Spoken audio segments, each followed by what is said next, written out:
It's the Drax Files Radio Hour.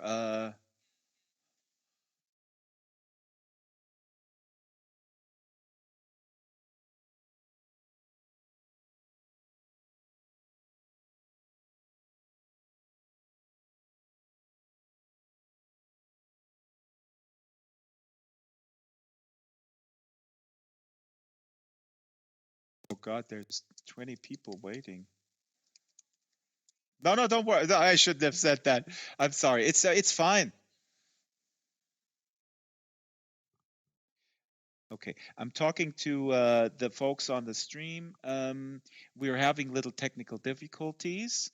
Please bear with us. I should have prepared an interstitial music. I can also hum the Jeopardy theme if you like.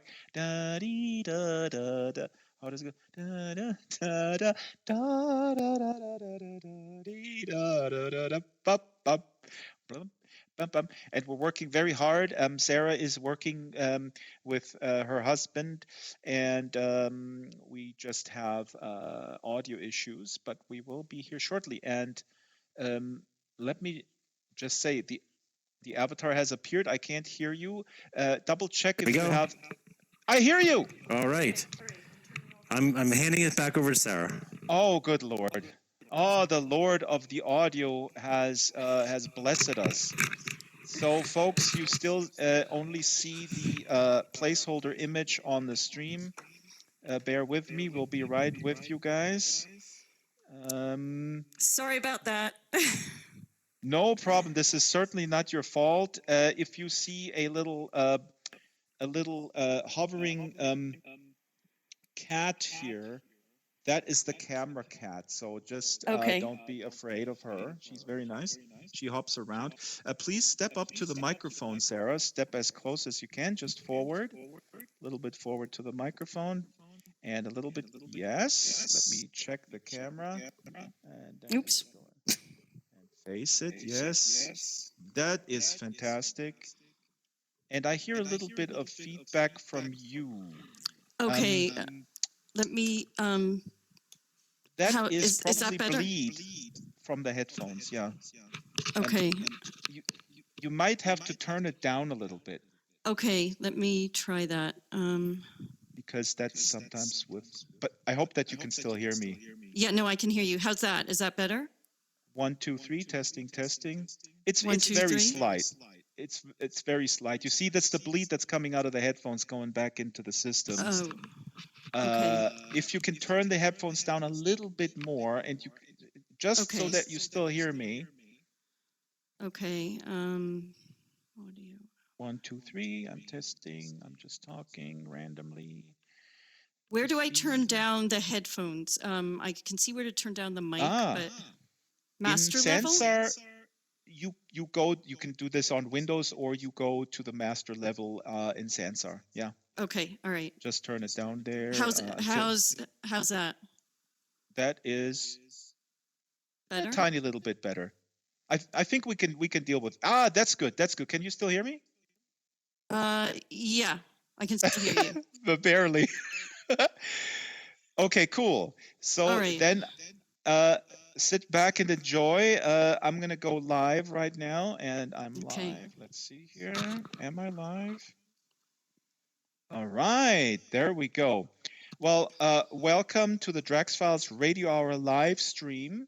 My name is Draxter Dupre, and please, folks on YouTube, welcome. Folks on Twitch, welcome. If you have questions, I'm monitoring the live chat, and I'm also always appreciative of any issues. If we have audio issues, again, we're here in Sansar at 114 Harvest, and Sansar is a beta platform, so please do let us know if you have any issues with audio. Just type it into the chat. So today I will introduce my guest in just a few seconds. The guest writes very scary books, if you're a parent.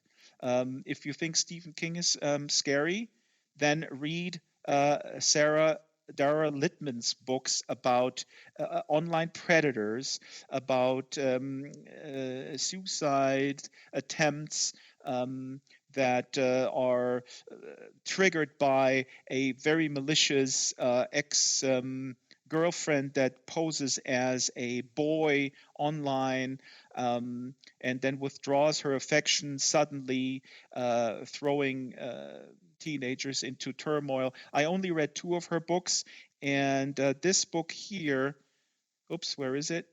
No, that's not the one. Let me see here. Ah, there it is. So this is a book that oops, now it fell down. This happened before. Bear with me. No, this is not the right one. Here we go. Let me hold this up into the camera. Um, this one here is called Want to Go Private. Where's the camera? Ah, here we go. I gotta hold it directly into the camera. Where are you, camera? Oh, we can see Sarah already in the background. I should introduce you first, but I wanted to talk about the book. Want to Go Private. Let me introduce Sarah first because this is rather rude. And now everything collapses, and the camera system has just given out just as we're live today. We're not blessed by the digital gods.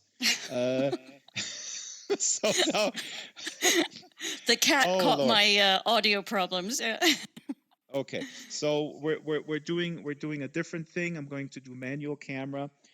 Sarah, hello. How are you? I'm fine. I'm a little sweaty after all the stress of trying to get the audio to work. And I was just telling you earlier that doing this in virtual reality is such an awesome thing because you can do it in your pajamas at home or whatever. You don't have to get dressed for going into a TV studio, right?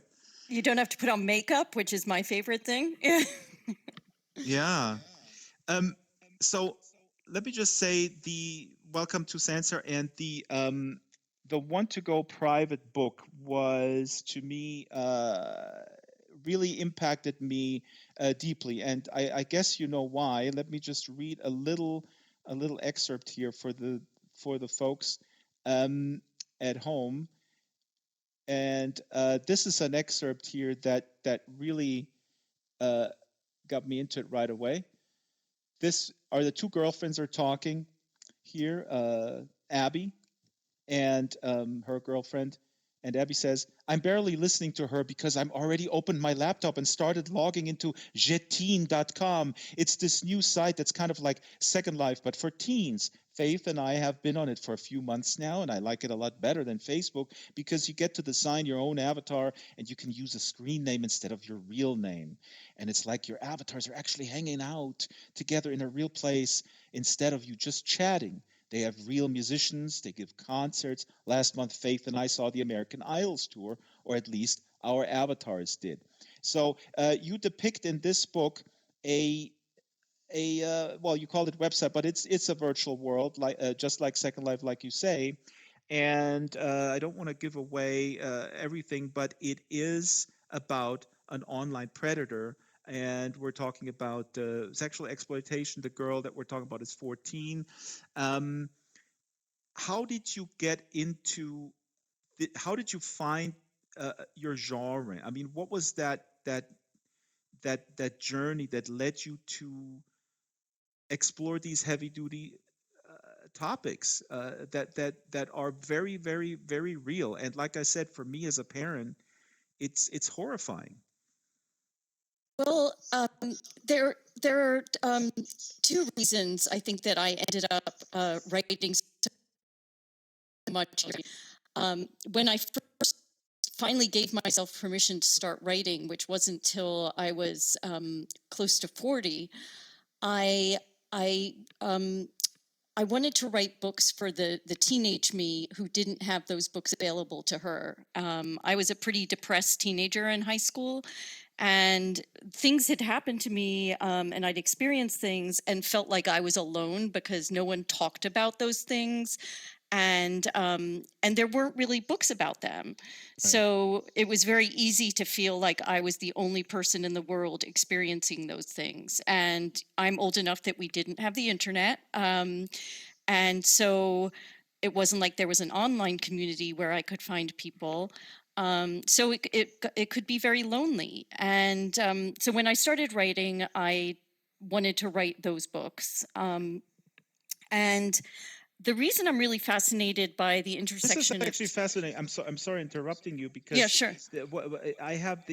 I'm getting really into young adult, and I had that feeling like, oh my God, when I grew up, there were a few staples, authors here, Peter Hartling in Germany and some others internationally, but very, very few who, and now there is really a plethora of really good stuff out there. But still, it almost and please carry on. I'm sorry I interrupted you, but it seems you have found a particular niche there that you have occupied, which is fantastic. Yeah, please carry on.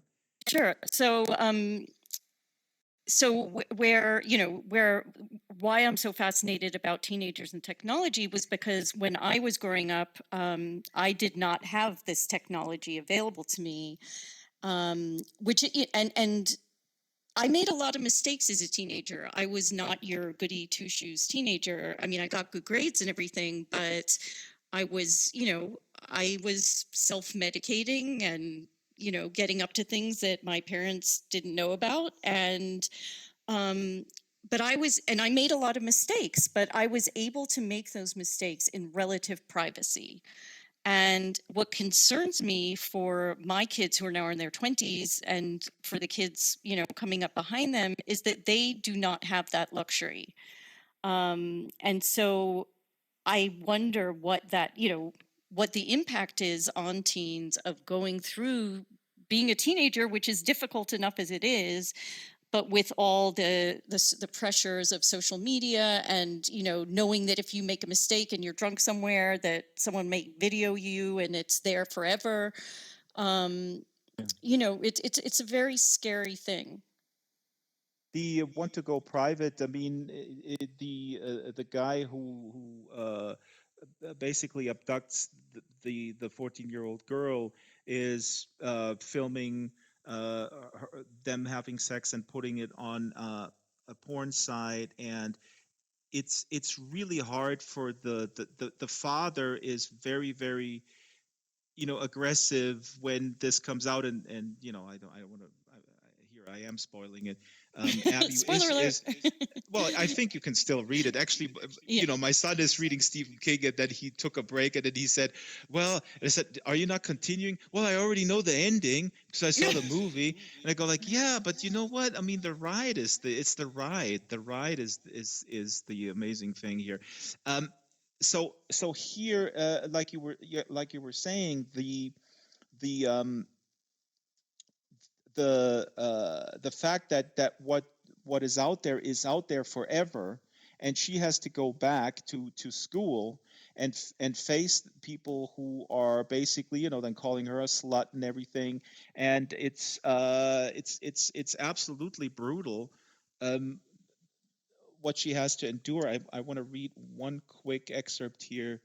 The dad, when Abby gets returned and found out, um, uh, the dad here wants to basically go out there, and he just says, why is this dude not in jail? And he's very aggressive, and he also does not understand why his daughter went with this 32-year-old predator, why she fell for him, why she fell for a guy who just pretends that you're the greatest girl in the world, I love you, and why does she skip school and gets in his car, right?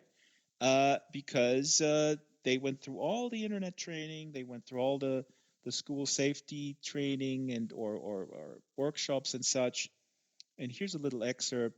The two agents are there at the home, and Agent Nisco says, these guys, they really convince the girls that they're in love with them. Because again, the dad just this can't be. Why is this happening to my daughter? Dad shakes his head as if to say, no, not my Abby. The grooming process is an insidious seduction, Mr. Johnson, Agent Saunders says, and it's between players of very unequal skills. Here's a grown man and a young, inexperienced girl who was used to dealing with the boys at school. Yeah, remember what our romantic skills were like in high school, Agent Nisco says. On a scale of 1 to 10, I probably ranked a 2, and that's being generous. So then this guy comes along who knows all the right things to say to make a girl feel good about herself.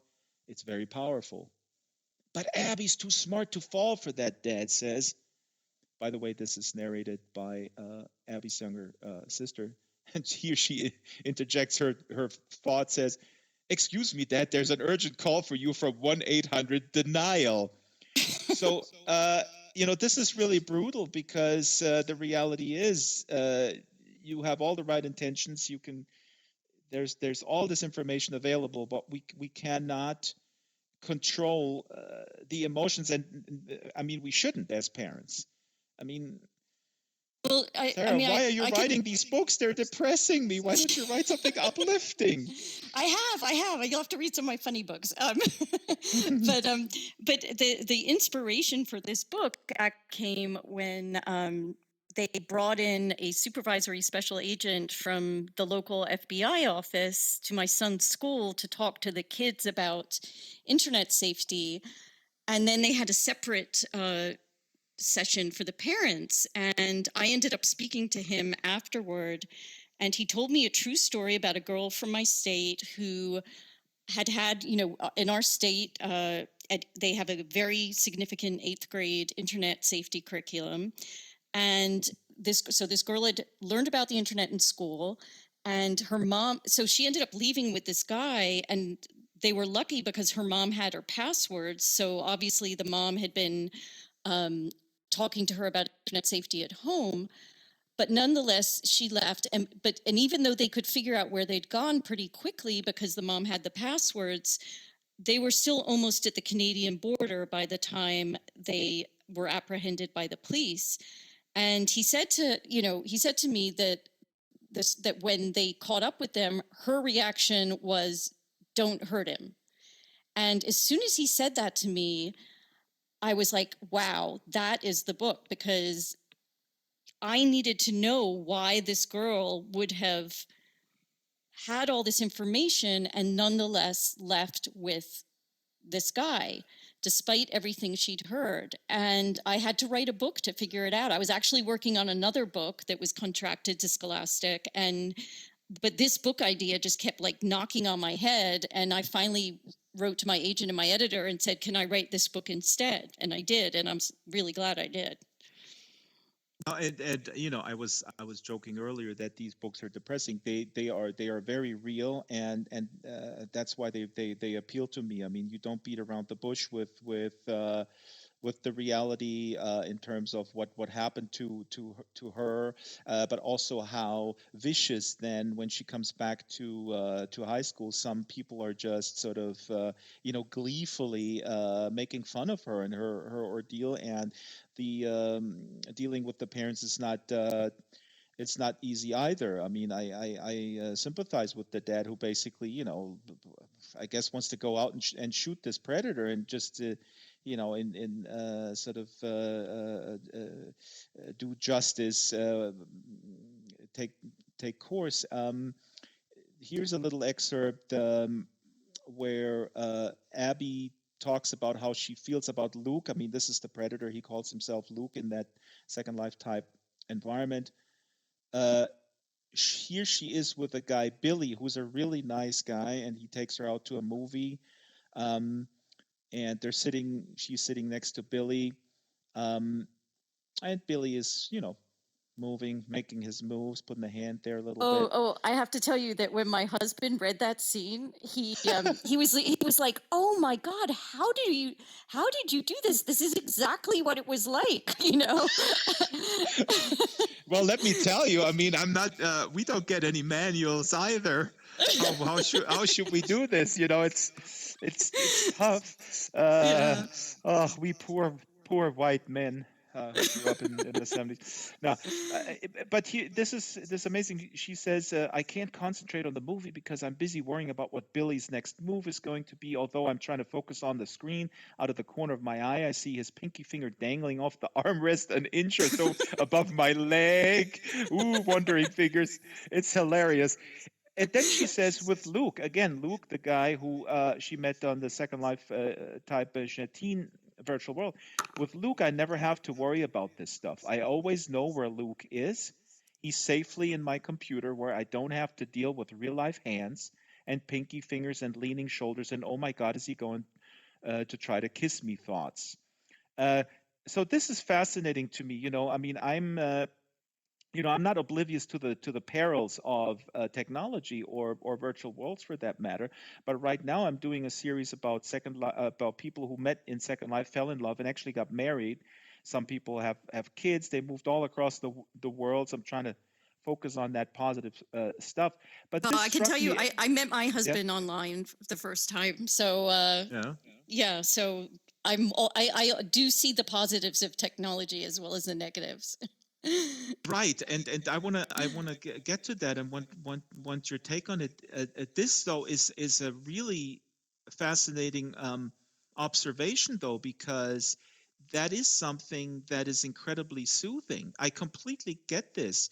That the ability to shut it down, right? She can shut the world or the website or whatever. She can shut it down. She has that agency, as opposed to the physical world where even if she likes Billy, which she does like him, it is way more awkward, right? So that's the thing that has power, positive power potentially, but can also be, I don't know, problematic if you don't learn how to say, no, Billy, take your freaking hand away right now. Yeah.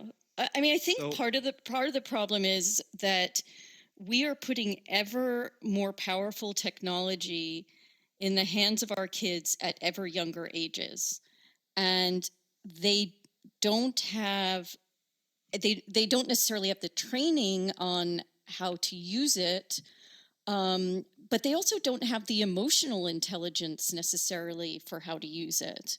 here I am interrupting you again, and then I will let Yeah. you elaborate. But I need to say, you're absolutely right. I would just add that most adults don't have this emotional intelligence or the ability to balance this out and to really, Yeah. be in charge of the technology. Yeah, go ahead. Yeah, no, that's true. And you know, I do a lot of Skype visits with classrooms, particularly around my novel Backlash, which is about cyberbullying. And inevitably, I'll ask the kids, you know, how many of you have had something nasty written about you online? And pretty much, usually, most of the class will raise their hand. And what I say to them is, you know, the problem is we as adults aren't modeling the behavior that we expect from you. So, and that goes straight up to the president of the United States at the moment, Yeah. who is modeling the most awful behavior. So it's, I really feel for teenagers at the moment, which I think is why, this is my sweet spot in writing. Um, they the family goes to therapy afterwards. That's another uh, for me cringe worthy but very astutely observed chapter here that is narrated by the younger sister. She says, whoever invented family therapy was meaner than a middle school gym teacher. Serious torture. We're all sitting around the shrink's office, and then we have to talk about how we're feeling. I'm feeling that I would rather be home watching Degrassi because it's not me who ran off with some perv.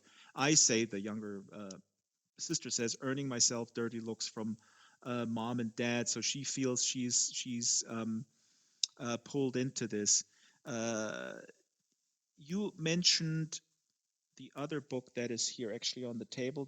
I read this in German. Um, this is called Die Welt wäre besser ohne dich. Is Backlash in English. This was also an incredible book, and I remember a case, but basically there was a case in real life that was kind of like this. So basically, um, there's a suicide attempt of the main protagonist, and she falls in love with someone on Facebook, then who wants to go to the prom with her and woos her, and then all of a sudden just withdraws and is really shitty. And it turns out that boy is actually a composite of a girl she knows from high school and her mother. And her mother is basically complicit, chatting up this girl online pretending she is this boy who loves the protagonist. I mean, this is unbelievable, and they're all in the same town. They interact with each other. How did you come up with this story? Do you remember this the case? There was Yes, an actual yes. suicide, right? Yes, and she actually killed herself. I mean, the Backlash was inspired by several different cyberbullying cases. One of which was, there were several locally, and then the other thing it was inspired by was Steubenville, because That's right. What these yeah, there was that a gang rape? Oh God, I yeah, remember. it was all these drunk guys on the football team, and On the football team, that's right, and yeah, they and were they all gang raped, basically and then they videoed it, and there was all this social media stuff about it. But then what happened was Anonymous got involved, and they, they were leaking some. They managed to hack some documents that showed that this, had happened before. Um, and so it was a really interesting case, and a really interesting use of hacking, um, for good, you could say, because they were the town was trying to cover it up to benefit the football players. That's So incredible. It's almost yeah, like collateral damage. I mean, my boys are gonna, oh my God, this is gonna ruin them for the rest of their lives, their careers. Okay, well, what is one girl yeah, against exactly. Well, our precious guy, our precious it's like that. boys? It's like that Stanford rapist who the judge, Yep, like everyone kept talking about, oh, his prospects, the swimmer, and they were like, oh, right. his whole life will be ruined. Well, what about her life? So it was, all of those things were sort of, inspired me to start thinking about those issues, and sort of one of the things I try to do in my books is explore the gray areas where things aren't necessarily black and white, and try to think about because it's like Albus Dumbledore said, it's our choices that show who we really are, and it's in those gray areas where the answer isn't always clear. Those choices are what really help us develop as people and really show who we are and what our values are. But it's so interesting that the mother, I mean, as you say this, the mother in this book, Backlash, when she looks at her daughter and she finds out that the daughter, the mean girl, is pretending to be a boy online and chatting up, oh, I love you so much. And then the mother goes in, basically saying, move aside. I'm gonna have some fun here. I mean, again, I mean, like you said, I mean, it's the kids in that model that behavior. They get permission to be like that from us, from the parents, pretty much. Yeah, and I mean, unless we're giving our kids very clear values about how they should behave online and what computers are for, they're not going to learn that. right. Like, Actually, yeah. I mean, I don't have a problem bringing up. I lost 3 friends, or so-called friends, online acquaintances, over my stance about the Brett Kavanaugh hearings, Right. which is similar, because what message does this send? This sends exactly the message of Steubenville and others. There's a white guy, and he needs, you know, his path is laid out for him, and that's the path. And anything that is obstructing this path is, needs to be removed. His prospects are what really matters. And it's satisfying to me that he is now on the Supreme Court and will be for the rest of it, until he resigns, because, and I know I'm not alone in this, you know, his hearings were very traumatic for a lot of women. Absolutely. Tim on the chat says, yes, our president is a terrible role model.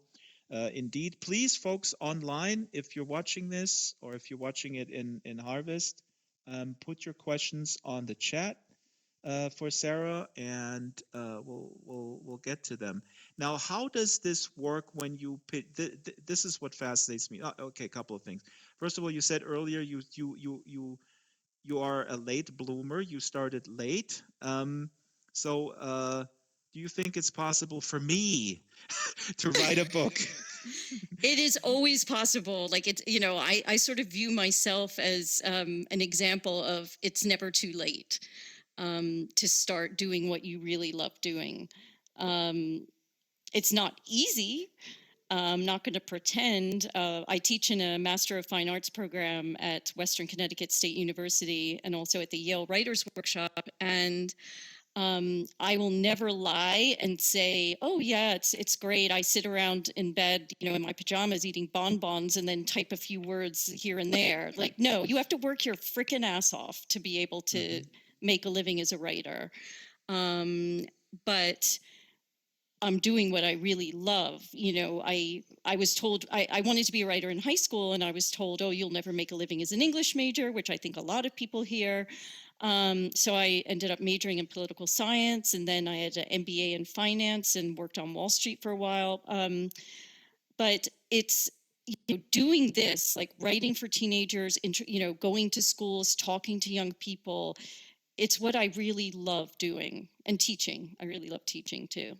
So because of your subject matter, because of the genre, you actually get to talk to young readers. And are you hopeful about reading, or when you go to interact and they ask you questions, are you hopeful about are people reading enough? Are the kids reading enough? What do you think about that? I mean, this is a subject that I'm constantly worried about, and I bring up with all my guests.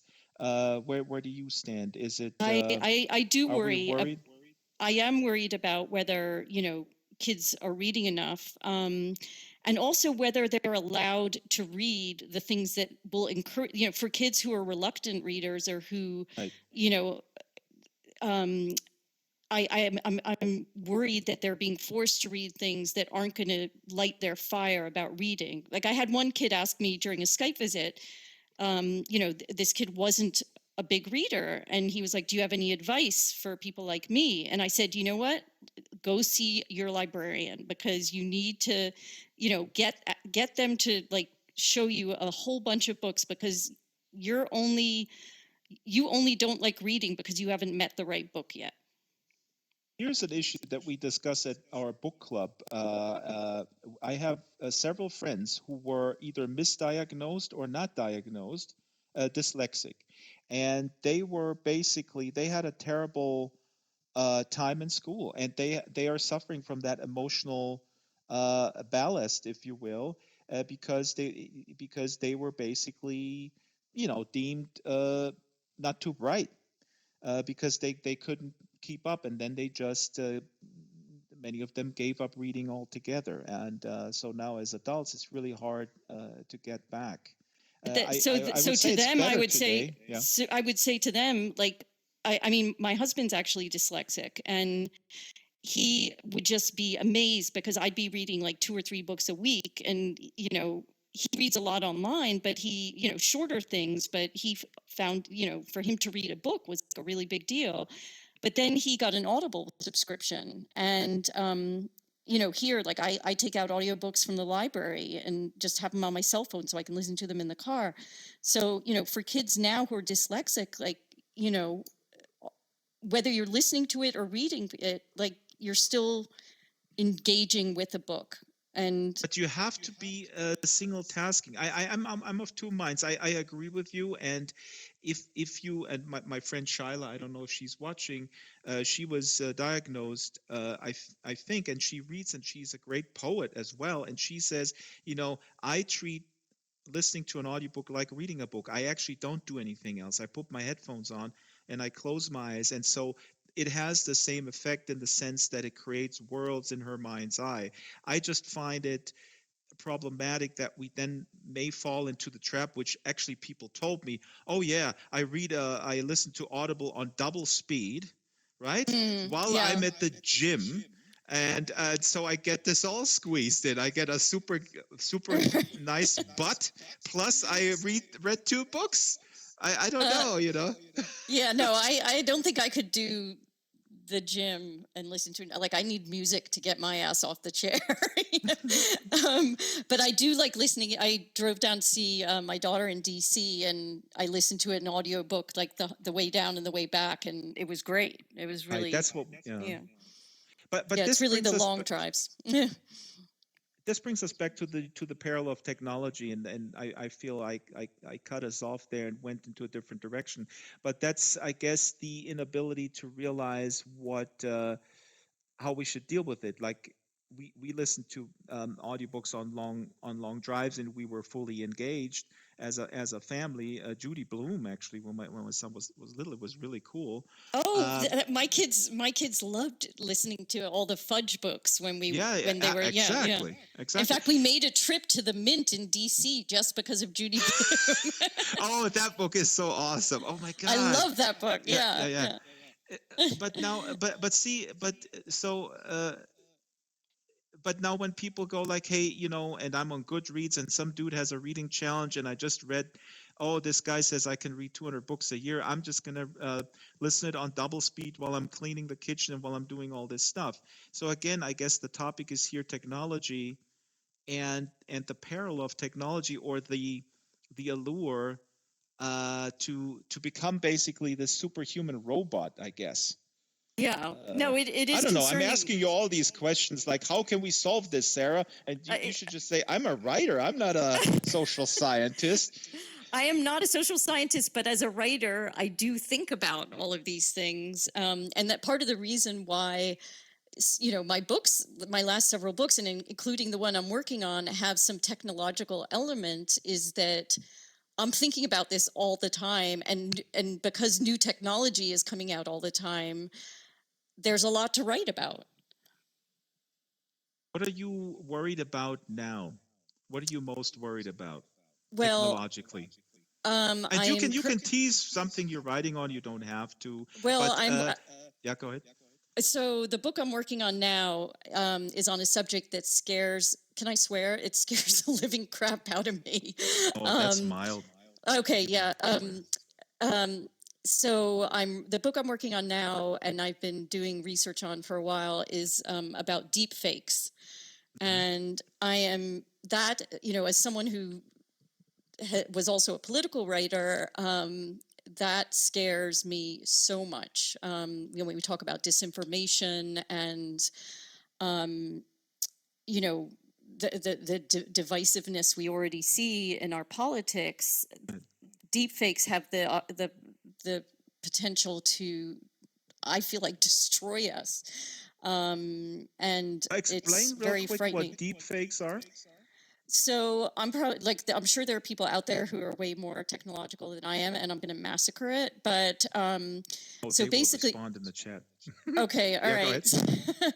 So with basically with deepfakes, you're using machine learning, and you're like feeding in a whole bunch of pictures of someone um, and then you can like puts like there. I follow this deepfake thing on Reddit, and they're really obsessed with putting Nicolas Cage's head on all these movies. Um, it's been used to put actresses' heads on porn stars, which is really horrific. Um, and there's also the technology. There's a thing called Lyrebird where you can get audio tracks of someone and then like make them say something they didn't say. Mhm. So looking at this for politics, it's a nightmare. Um, but then the same similar technology was used. Did you see the what's his name? The guy who did the Lord of the Rings. Peter Uh, Jackson. Peter Jackson did this thing for the anniversary of the World War One. And what was it called? Oh my God, I'm having a senior moment. But it was this documentary where they actually used footage that was taken in the trenches, but it was Oh all yeah. in really bad condition, and they used AI to make it like you felt like you were actually there with them. It's Um, called They Shall Not Grow Old. I'm looking that's it it. up Thank right you. now. Yes, they shall not grow old, which is from a poem. But that so and I saw it, and then I stayed afterwards, and he explained how they did it, and so again, it's like I see how this technology can be used for good, but then I also see how this technology could be terrifying.